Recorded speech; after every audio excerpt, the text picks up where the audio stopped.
الرحمن الرحیم اللہم صلی علی محمد وعلی آل محمد رب اشرح لی صدری ویسر لی امری واحلل عقدۃ من لسانی یفقہوا قولی۔ السلام علیکم دوستو، میں ہوں ایک عام سا مسلمان فقیر معصوم وارثی۔ دوستو، روحانی تعلیم کا یہ سلسلہ اللہ کے فضل اور کرم سے جاری ہے۔ آپ تمام احباب سے ہمیشہ کی طرح آج بھی وہی درخواست کریں گے کہ آپ خود بھی اس سلسلے سے جڑیے اور اپنے احباب کو بھی جوڑیے، تاکہ دلوں کی بیداری کے عمل سے ہم ٹھیک سے واقف ہو سکیں اور اپنے قلوب کو بیدار کر کے اپنے رب کے انوار اور اس کی تجلیات کی لذتوں سے اپنے روح کو اور اپنے آپ کو منور کریں، اپنے ایمان کو تازہ کریں اور اپنے لیے وہ منازل طے کر پائیں جن منازل کے لیے ہمیں تخلیق کیا گیا ہے۔ ہماری خلافت کے جو معاملات اللہ تعالیٰ نے ہمارے لیے رکھے، ان معاملات کو ہم ٹھیک سے ادا کر پائیں۔ آج جس موضوع پہ ہم بات کرنے لگے ہیں وہ ہے یار کا خیال۔ ہم نارملی اپنی زندگی میں اٹھتے بیٹھتے عام حالات میں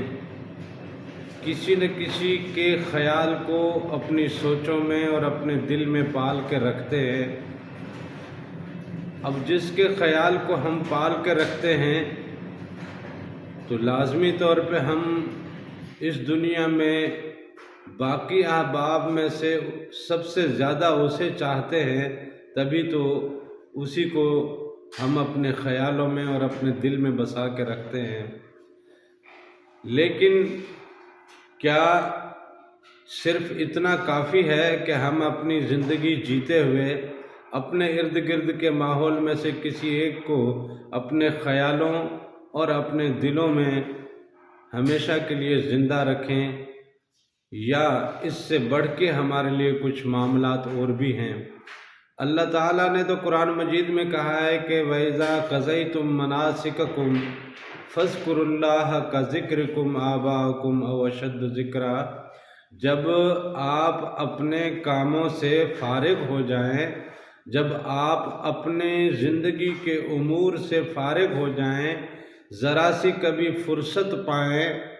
جب اپنے آرام کی طرف لوٹیں، اپنے گھر کی طرف لوٹتے ہیں، تو ایسے میں آپ جب اپنے احباب کو، اپنے رشتہ داروں کو، اپنے ماں باپ کو جیسے یاد کرتے ہیں، اپنی اولاد کو جیسے یاد کرتے ہیں، اپنے گھر والوں کو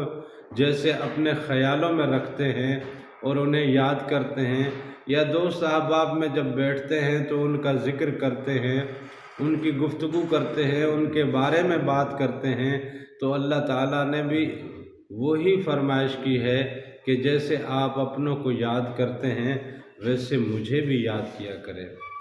او اشد ذکرا،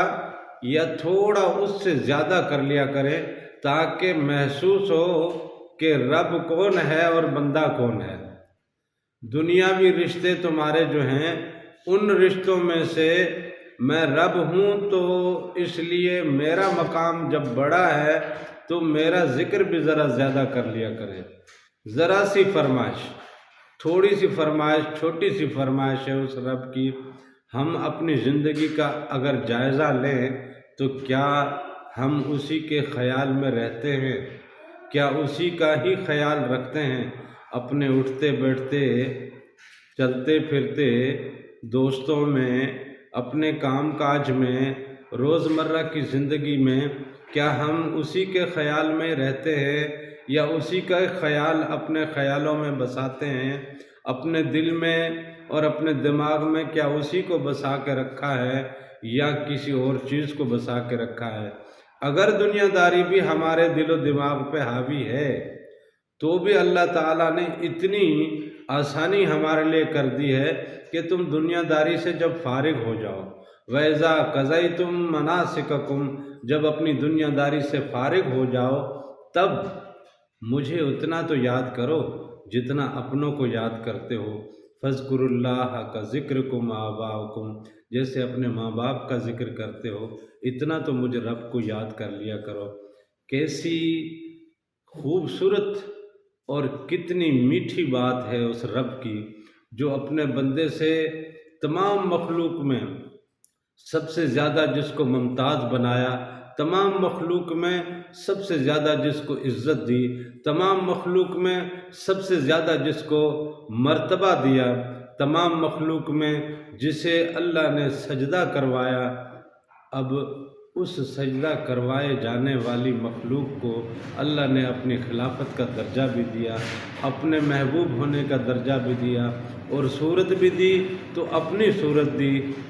حضور نبی کریم صلی اللہ علیہ وسلم نے فرمایا کہ خلق اللہ آدم علی صورتہ، کہ آدم کو تو اللہ نے اپنی صورت کا بنایا، روح اس نے اپنی دی، صورت اس نے اپنی دی، اوصاف اس نے اپنے ڈالنے کی کوشش کی، ساری نعمتیں، تمام دنیا کی نعمتیں، اس جہان کی نعمتیں، اس جہان کی نعمتیں، اس جہان کے تمام معاملات تمہارے لیے، ہوائیں تمہارے لیے، بادل تمہارے لیے، چھاؤں تمہارے لیے، سردی تمہارے لیے، گرمی تمہارے لیے، پانی تمہارے لیے، کھیت کھلیان تمہارے لیے، سبزے تمہارے لیے، پہاڑ تمہارے لیے، چرند پرند تمہارے لیے، ہر چیز تمہارے لیے، اور تم سے پھر فرمائش بھی ذرا اتنی سی کہ جب دوسروں کو یاد کرتے ہو تو مجھے بھی یاد کر لیا کرو، یا جیسے دوسروں کو یاد کرتے ہو صرف اتنا ہی مجھے یاد کر لیا کرو۔ لہٰذا اللہ تعالیٰ کا خیال رکھنا اور اللہ تعالیٰ کو ہی خیالوں میں بسا کے رکھنا، یہ ایک عبد کی نشانی ہے، یہ ایک بندے کی نشانی ہے، یہ حقیقت میں وہ خزانہ ہے، حقیقت میں یہ وہ دولت ہے جسے میسر آ جائے تو اسے دنیا میں اور کسی چیز کی ضرورت نہیں رہتی۔ جو اپنے خیالوں میں، اپنے دل میں، اپنے وجود میں اپنے مالک کو اور اپنے خالق کو بسا کے رکھے